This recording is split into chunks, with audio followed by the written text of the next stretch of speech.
eh. Bakit naman, kuya? Mukhang okay naman siya. Bagay nga kayo eh.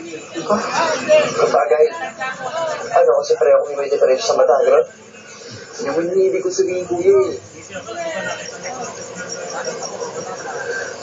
Kaya ayaw mo siya pinili? Kasi sa tingin niyo wala nang magkakagusto sa akin. Anak, hindi ganun. Kapakanan mo lang ang iniisip namin kaya namin ginagawa ito.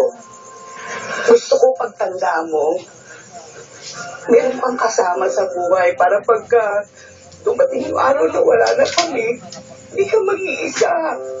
Ayoko tumanda pa mag-isa, anak. Kung papabayaan ka lang namin, wala kang makikilala. Ang ilap-ilap mo sa tao, lalo na sa babae. Hindi niyo lang tinatanong ko anong gusto ko eh. Ang gusto ko, yung kamukha ni Sheryl Cruz, yung kasipo niya. Alam ko, imposible yun. Para sa isang katulad ko. Pero karapat ako din mangarap, di ba?